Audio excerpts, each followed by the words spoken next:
For those of you who read your bulletin, this is the light part 2. The light part 2.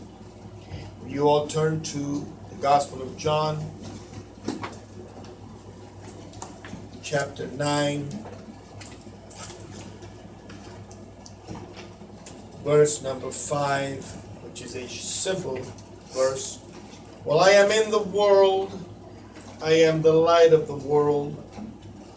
While I am in the world, I am the light of the world. You may be seated. You may be seated. You may be seated.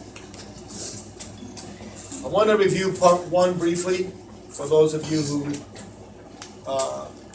need a little refresher, like I sometimes do. Revelation 22:5 says that Elohim is the light. And he's the light that lights up the entire Shamayim. Okay? And then in Genesis 1, verses 3 to 5, Elohim created the light. Okay? And we see it today as the sun, and we know that the sun is nothing more than an earthly reflection of his eternal glory. And we wanted to make sure that we kind of understood that. And in Genesis 1:14 to 19, it talks about him giving a designation. So there's day, night, signs, appointed times, etc., etc., etc. And the appointed times are really the times that you get together with him on the feast days, okay? Revelation 21:23 says that the Lamb is a lamp. It says that the Lamb is a lamp, which basically is the light, okay? And the thing that we need to be aware of is that Hasatan in Acts 1:11-14 has an imposters himself, or he tries to appear as a messenger of light, okay, and trying to get the Father's people away from what he's supposed to be doing. But I also want us to understand that if you go to Psalms 119:105, okay, that verse literally says that your word is a lamp unto my feet and a light unto my path. Now I want to make a very serious connection for all those that are here today, so you really get to see the essence of it all. When we're talking about Genesis 1, in the beginning Elohim, we have established the Father, his Bain, Yeshua HaMashiach, and the Ruach HaKodesh. Okay, but John 1:1 says that in the beginning was the Word. Oh, come on now, get a hold of this now. In the beginning was the Word, but yet verse 19 in Psalms 119, it says that the Word is a lamp unto your feet. Get a hold of this, see, because the Word was made flesh and dwelt among us, and we beheld his glory as of the only begotten of Elohim, or Yahweh, full of grace and truth. Now, again, the Word is a lamp unto my feet. Now, in John 1:29, John called Yeshua the Lamb of Elohim, the Lamb of Yahweh. Okay? So therefore, the Lamb and the lamp are one and the same. The Lamb and the lamp are one and the same. See, and this is why Revelation 21:23 says that the Lamb is the light. Okay? We need to really get a hold of the understanding, because the entire New Jerusalem is going to be lit by the Lamb. Who's the lamp? Who's the Word? Who's the Redeemer? Who's everything we need and then some? You see, the thing that we really need to understand about the light, see, the light has a very specific purpose, and the only purpose is to keep us from darkness. The light's primary purpose is to keep us from darkness. Why? Because we stumble in the dark. The word stumble can be translated falling short of the mark, aka sin. See? And we need to really be aware of this, because he who walks in the light possesses the spirit of light. He who walks in the light possesses the spirit of light. You possess the spirit of light because the Lamb came with the spirit of light with him, and he sent it to us when he went home. So the spirit of light is still here with us, and so is Yeshua HaMashiach within you. But unless you understand the simplicity of this light and how it all reflects on him, the Father, and the Ruach, it doesn't really make any sense. See, they are the light that we live in. They are the light that we're going to live in eternity, and they are the light that shine upon us now. And the sole purpose is for us to stay out of the darkness. Now here's something that's kind of interesting. I'm going to give you the second purpose of that light. Whenever you commit sin or you fall short of the mark, you're actually doing it in the light. Meaning what? He sees what you're doing. And then there are those that have been appointed to write down what you do in your book. See, this is why on the day of judgment, when we get there, guess what we're going to stand in front of? The light. Guess what's going to judge you? The light. Okay? And unless you are right with the light, in the light, you're going to go into the darkness forever. Very important that we understand these simple concepts about the light. See, the light was designed to set us free, and he who is free indeed. Who is the one who's free? He who the Bane sets free. And he's more than happy to set us free. He's more than happy to set us free. And you can tell Satan don't like this message at all. Hasatan is so upset with this, he's making the phone go nuts. Okay? He's not happy. Because you are getting the truth about the light. Okay? Now, go to the Gospel of John, chapter 3. The Gospel of John, chapter 3. And we're going to go through verses 19 through 21. 19 through 21. And it reads as follows. And this is the judgment, that the light that has come into the world, that light has come into the world. And men loved darkness rather than light, for their works were wicked. For everyone who is practicing evil hates the light and does not come to the light, lest his works should be exposed. But the one doing the truth comes to the light, so that his works are clearly seen that they have been wrought in Elohim. Do you see what I'm trying to tell you? It doesn't matter what you're doing. You're either going to be working in the light or you're going to be working for the darkness. That's just how it is.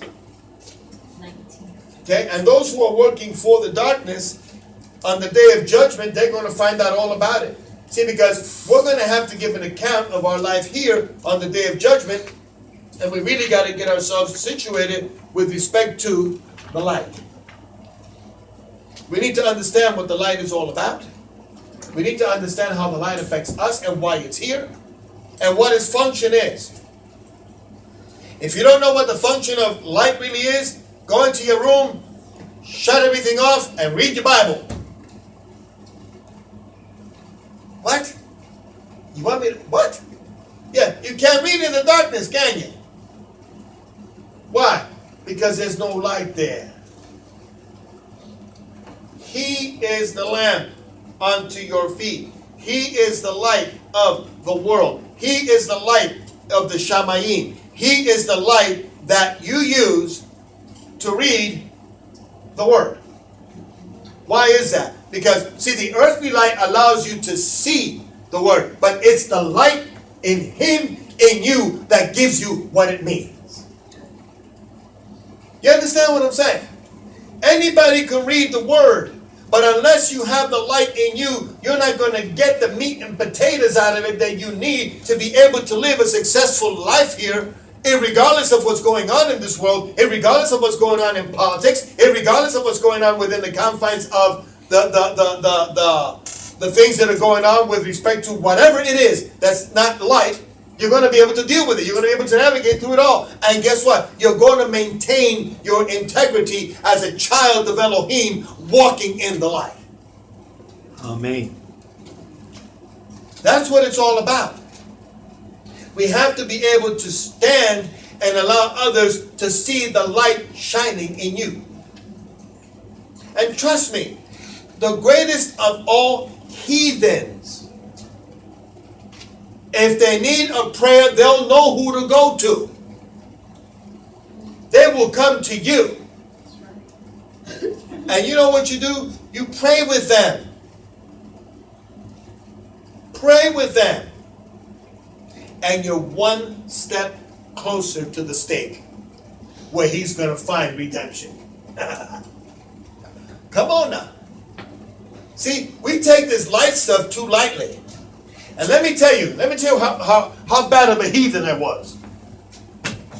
Let there be light. That to me is blasphemy. Now, but back then I would walk into a room, flip the switch and say, let there be light, like it was done here. As a heathen. You understand what I'm saying? That was wrong. I know it now. Didn't know it then. And it's a good example to use, actually. But I used to do that. Okay? Now I get up in the morning when everything's dark and say, come into my heart and let there be light. And that's correct. Because then the light that's coming in is the right light. Okay? And that's what it's all about. And I use that as an example because, like I said, that's pretty heathenistic, if you ask me. You know? Or heathenism. Let's get an ism, because everything is an ism today. All right? Now, let's stay in John and go to chapter 8. And we're going to go to verse 12. Okay? Chapter 8, verse 12. All right, if you're there, say Amen. Amen. Okay. Chapter 8, verse 12. Therefore, Yeshua spoke to them again, saying, I am the light of the world. I find that to be a very interesting statement. I'll go into a little bit more. Therefore, Yeshua spoke to them, saying, I am the light of the world. He who follows me shall by no means walk in darkness, but possess the light of high, or eternal life, or life with an L, the hereafter life. Okay? Now I want you to understand something. Look at that phrase, and Yahweh spoke to them again, saying, I am the light with a capital L of the world. Okay? Why is this so important? Because he's not only declaring himself to be the light of the world, but he's also declaring himself to be the great I am. This is phenomenal. I mean, he just took your bread, put honey on one side, peanut butter on the other, and threw a banana just to make it better. Peanut butter jelly banana sandwich. You understand what I'm saying? And if you want, he's got a chocolate milk sitting right next to it. You see what this is beautiful. You can't get a sandwich any better than that. He's not letting you know that he is the light of the world. Okay, but that he's also the I am. Meaning what? I was there in the beginning when the light that you see was created. Because I was with my Father. Why do we know this to be a fact? Because when Yahuwah spoke to Moses, I am sent you. Who did I tell him? I am sent you. See, the Father and the Son are actually one, and they call themselves by the same names in a lot of the scripture. But the one that's most wonderful is I am. Now, here's something that's kind of interesting. I am is always in present tense. Come on now. It's never in the past. I am in the past? No, you were. I am. Meaning whenever he says that, he's talking about himself in the here and now. In the here and now. Why is that so critical? Because it allows us to know that he's referring to himself Not only as the light of the world and everything else, but he's letting us know that it's for the present time today. Therefore, it's eternal. It's for all time. This is why the first thing that was created was what? The light, because I am was there. And when we get all the way to the end and we see the light, I am is still there. Yep. He's still there. And the funny part about it, hey, from the beginning until the end, and all the way through, I am, all through history, I am. He's been through it all. He's been there through it all. Why? Because he's in the present tense of man. He's in the present tense of man. This I'm telling you, this is phenomenal stuff for the end time people like us. Why? Because we are created for this time. And what are we supposed to be? I'll let you know in a little bit. Go to John 12.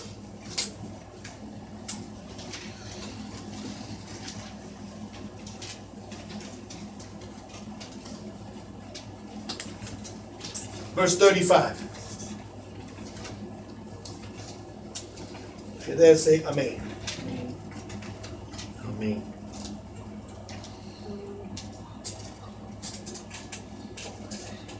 Yeshua therefore said to them, Yet a little while the light is with you. Walk while you have the light. Yet a little while the light is with you. Walk while you have the light. Lest darkness overtake you, and he who walks in darkness does not know where he's going. Come on now. Come on now. He referred to himself as the light of the world when he was here. And he wants us, listen to it very carefully, walk while you have the light. How many of you have the light in you today?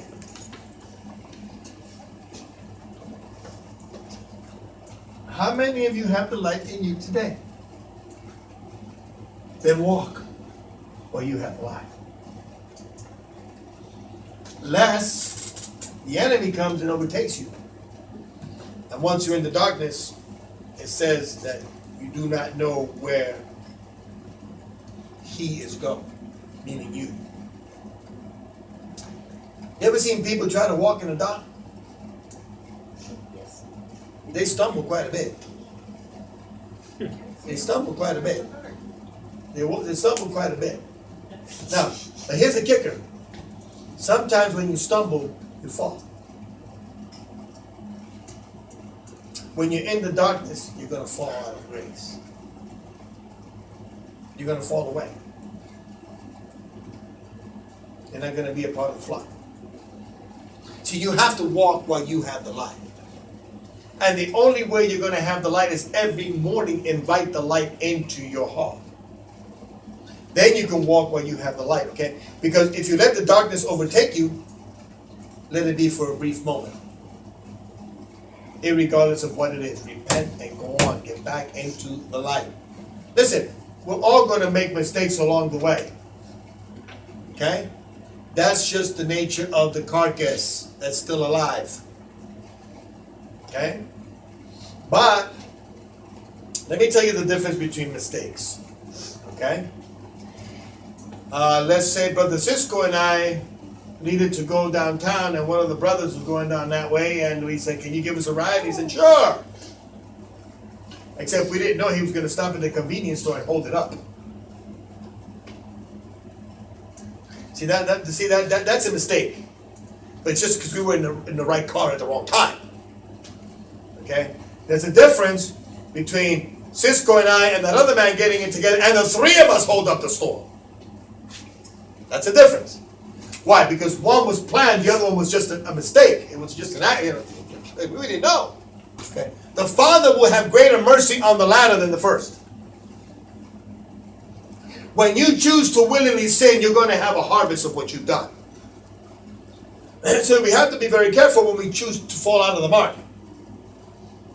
If you're doing willingly, knowing that it's wrong, prepare yourself. The consequences are coming. And you're going to reap a harvest here for that. Okay? You may repent and go on, but you did it anyway. Get ready for your harvest. It's coming. And when you get pricked by a few of the thorns in your rose, don't get mad. Because it was your doing. Okay? However, if it's an honest mistake, like we were just in the car. We didn't even know you were going to rob the thing. The Father is very merciful to that. Okay? And that's what we have to understand. That's why we need to walk in the light all the time. And guess what? When you walk in the light, the world gets to see the light. See, walking in the light doesn't mean that you're going to be walking. You could be walking at midnight with a flashlight and run into someone and they'll see your flashlight and they'll see you lit up.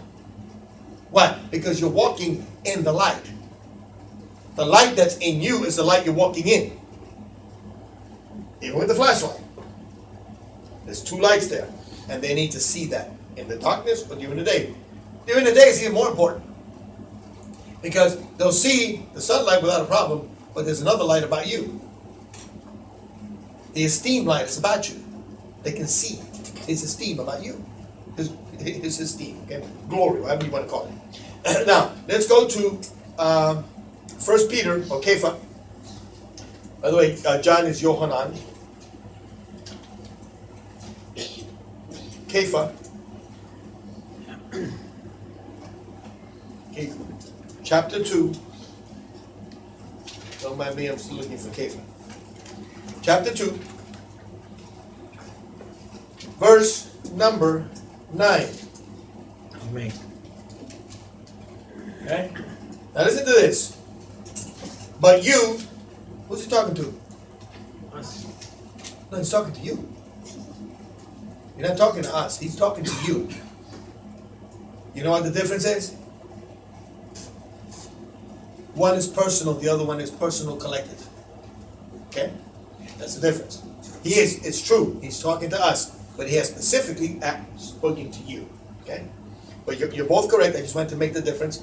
It's not like you were wrong or anything. But you are a chosen race, or a people, or nation. It's all the same. Okay? This isn't like this is talking to who you are and where you're from. But now here's something that's kind of interesting. Why didn't they use the word nation or anything else? Because you are the chosen race who's supposed to finish the race. Oh. Yeah. Can I just get a witness? Come on now. I'm having fun. You are the chosen race who's supposed to finish the race. Cross the finish line. Get to eternity. And guess what? If you want to, you could come in and have a long rope with you and a whole lot of people holding on to it that you're bringing with you. All your fruit. Okay? Now, a royal kahuna or priesthood, and that's pagan. A Kodesh nation, now you notice it says nation here, raised before. Now it's talking about a people. Before it was talking to you. All right, let's have some more fun. Okay, a people for a possession. What is the nation of Israel? It's his possession. What are we? The Gentiles grafted into the same possession. Okay? Now you should proclaim the praises of him who called you out of what? He called you out of what? He called you out of darkness into his marvelous light. Not just any light, it's marvelous. Simply marvelous. Okay? How important is that? But notice this is kind of interesting. He called you out of the darkness. Notice that he said many are called but few are chosen. Why? Because most of them love the darkness rather than the light. We read that earlier. See, when he calls you but you love the darkness, you're not going to respond to his call. The only time you respond is when you know there's something better for you, and all of a sudden your little man, the inner man in you, responds to that call, and all of a sudden you find yourself at the altar, not only asking for forgiveness of sins, but transforming your life all about, so that now everything that was before is now dead. You are born alive, and again, you're doing well because now you're in Him, He's in you, and therefore now you have the life. He's the one who called you out of the darkness, not me. I give you a flashlight. Why? Because that's all I can do. Unless I share Him with you, and once I share Him with you, you're going to hear that call. See, my job is to share. His job is to call. Your job is to respond, and then He'll save you. When you're in darkness, trust me, you get convicted when that call comes. And I would rather be convicted here than convicted in there. Because if I get convicted over there, I'm done. Because now you're standing in the great white throne judgment. All convictions there go to hell. Instantly. So you don't want that at all. Okay? But I wanted you to just understand something. We're not just called out of darkness. We're called out of darkness into, and I love the way it, into His marvelous light. I love that. I love that. There's something simply marvelous about it. May I introduce you to someone who's marvelous? What? That's what he said. He's marvelous. See what I'm saying? And I want us to really get a hold of it. I for some strange reason, I love that word. It says something wonderful. He's marvelous. Marvelous. Simply marvelous. I love it. Now, let's go to Ephesians.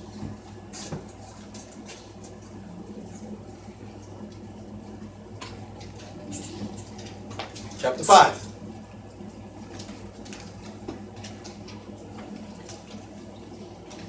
Verses 6 through 8. Amen. Now, didn't I tell you earlier that the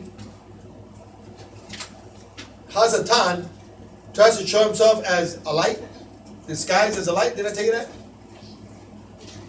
Verse number 6 says, let no one deceive you with empty words. Let no one deceive you with empty words.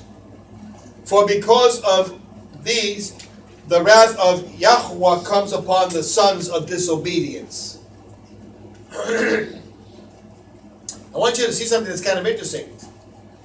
Do you notice that there's always deception before disobedience? Do you see that? Take a look at it. Let no man deceive you. Look at the last word. Disobedience. There's always deception before disobedience. How do we know? Eve was deceived before she ate. Adam just outright disobeyed. Okay? But look at the deception. So meaning what? You need to be very careful. Listen, when I stand up here and get all this, and Brother Cisco puts it together, listen to it and check it out for yourself. Prove me. But when you prove me, what you're proving is the word. If I say something that doesn't stand to His word, throw it out. Pay it no attention, because it has no value to you. But if I tell you something like, be careful because deception is going to come right before your disobedience, be careful. Okay? Now notice, the devil himself doesn't have to show up as an angel of light to you in order for you to be deceived. There are many people in the pulpits today deceiving many. Why? Because they are working in the kingdom of darkness. See, they left our first estate, they left their first estate, or they left the actual truth of the light, and they went on their own. Now they have been deceived. They find themselves in the kingdom of darkness, and unbeknownst to them, they're taking hundreds of thousands of people to hell with them. I mean, go to India. If you ever want to see idolatry, go to India.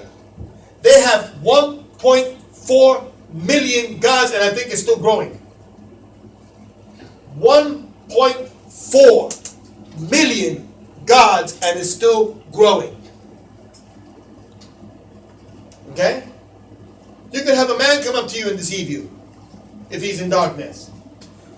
But if you don't know the word, that means you haven't read it. Oh, let's see. Let me look at the bulletin again. Oh, yeah, it says to read. Okay. If you're not reading it, you're not going to know it. If you don't know it, anybody, listen. Anybody can sell you a bill of goods. It sounds good. It smells good. It looks good, but it's bad. Okay? Here, buy the car. Can I test drive it? No. How much you want for it? $500. It's only worth $100 because it has no transmission. It's good for parts. Once I got your $500, you got the title. Bye. You have been deceived. Now you got to buy yourself a transmission and then mind all the other repairs. See what I'm saying? So be very, very careful with people who want to bring you some type of message that's supposedly from Elohim, and Elohim has nothing to do with it. Remember that the enemy can quote scripture. He just doesn't quote the whole thing. He doesn't quote the whole thing. He just gives you half-truths, which makes it what? Okay. If I give you 100 words directly out of the scripture, I don't care where I take it from, 100 words, okay? And I take the last one and turn it into a lie. What happens to the other 99? They're all a lie. They're all a lie. One lie in any of this and the whole thing is a lie. But how do we know there's no lie in it? Because the light is also the truth. The light and the lamp unto your feet is also your way. And eventually he becomes your high. Come on now. I'm not telling you this, I don't have anything better to do. I'm telling you this because it's the thing that we need to know. I didn't say it, he said it.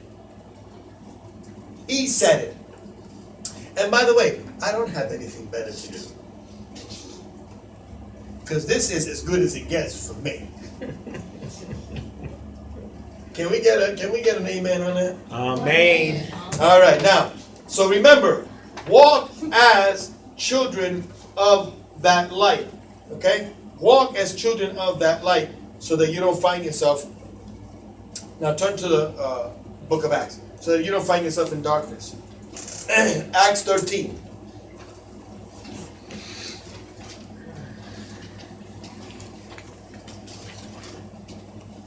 Okay. Verse 47.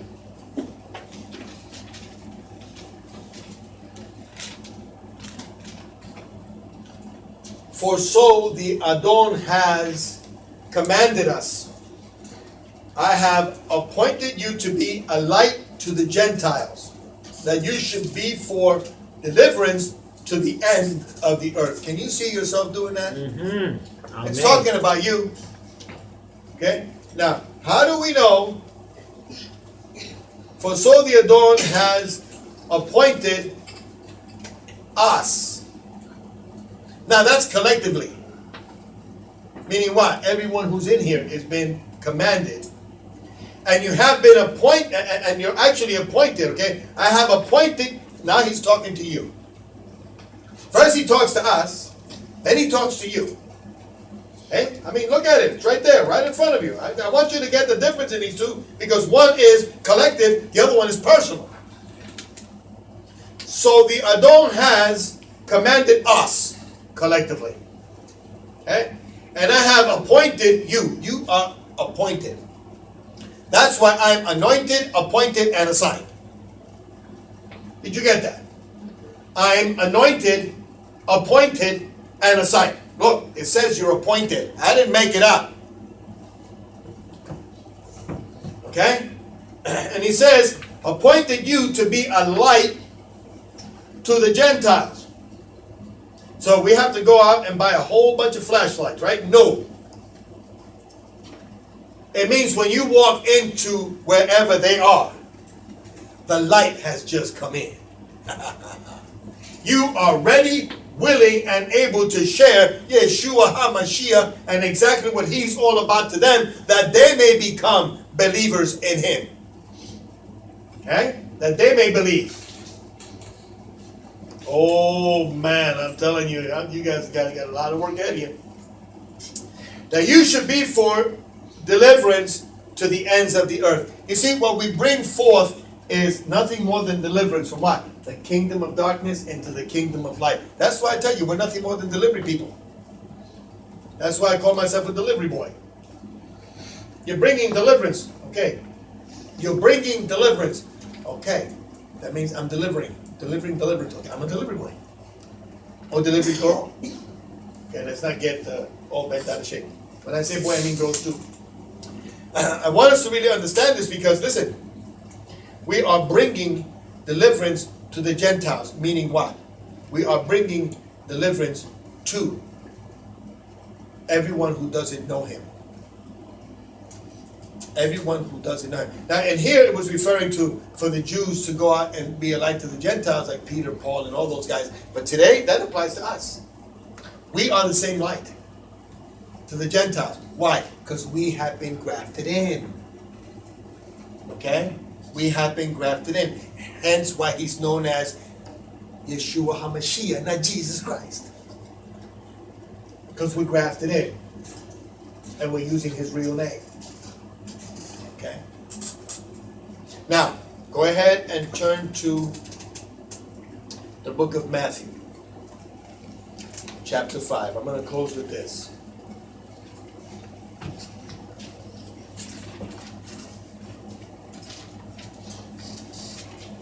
When you're there, say amen. Amen.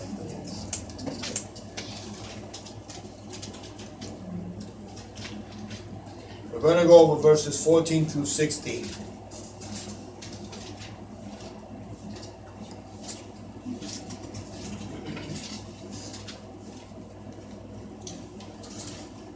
I'm sorry, what verse chapter did I give you? 5. Okay, I want to make sure. Because I'm still in 4. That's the page before. On my book. Okay. 14 through 16, Matthew 5. You, who's he talking to? The answer is me. You are the light of the world. I want to stop there for a moment before I read the rest of that. I want to, matter of fact, read it out loud, everybody. You are the light of the world. Say that one more time. You are the light of the world. Now say, I am the light of the world. I am the light of the world. That's the you they're talking about there. Okay? Now, you are the light of the world. It is impossible for a city to be hidden on a mountain. Meaning you're supposed to be exposed wide open. Everybody should be able to see that you are the light of the world. Nor do they light a lamp and put it under a basket, but on a lampstand, and it shines to all those in the house. See, when you walk into the room, as being now the light of the world, you shine to everyone who's in that room. Oh, you guys are getting it by the weekend. Okay. Now, let your light so shine before men, so that they see your good works and praise your Father who's in the Shamayim. Amen. Oh, babe! This is delicious. With a capital D on the issues. Woo! Yes, indeed. Listen, oh, you got it. Let your light so shine before men. So shine. So that they see your good works and praise your Father who's in the Shamayim. Amen. Now let me tell you something. Come on. As long as I am in the world, I am the light of the world. That's what Yeshua HaMashiach said. Then he said, you are the light of the world. Why? Because he resides in you, and now he can become the light in the world. So let me tell you something. When he says, as long as I am in the world, I am the light of the world. As long as I am in this world and he is in me, he is still the light of the world. Amen. As long as he is in you and you're still breathing and sharing him with others, he's still the light of the world. He has never stopped being the light of the world. He just needs us now because he decided to go home and spend some time with his dad on the right hand of power, interceding on our behalf so we can keep him as the light of the world, so we can do miracle signs and wonders so that they may know who he is and glorify the Father by the good works that we do in his name for his honor and glory or esteem. Amen. Oh, come on now. Let's get excited about this little light of mine. Oh, I'm going to let it shine. Come on now. You need to be that light. I didn't say it. He said it. And what a better way to wrap it up. What a better way to wrap it up. Let's read that one more time. In closing. You are the light of the world. It is impossible for a city to be hidden on a mountain. Nor do they light a lamp and put it under a basket. See, they can't hide you in a basket. But on a lampstand, oh, you're going to be standing on that lampstand shining bright now. Ooh. And it shines to all that are in the house. Let your light so shine before men so that they may see your good works and praise your Father who is in the Shamayim. Amen. Amen, amen, and amen. Father, I just want to come before you in the blessed or Baruch name of Yeshua HaMashiach to give you all the esteem you so rightfully do. It is my heart's desire that this people that are here today, we, your people, that we become the light of the world. I want everyone who's here to be known by the light and their good works. I want them to be known by the people who not only share Yeshua HaMashiach, but by their works others glorify you. Have your way with us today. Fill our hearts with you today. Let us shine so brightly that they will know that we know that we are the people of Elohim. And for this, I want to give you all the esteem as I magnify your holy name, because you are marvelous. Yes. It is your doing, and it is marvelous in our eyes. You are the light that so shines. You've never stopped shining, not in the Shamayim nor on the earth. And we give you all esteem, and we thank you because you are the one who's established it all. But more importantly, we just want to say yes to you right now. We will become the children you need us to be so that we could be pleasing in your sight and we may be able to collectively or individually stand wherever we are and share who you are, that it may bring you glory. Thank you, Father, for having your way with us today. Thank you for this marvelous word. In Yeshua's name, amen. Amen.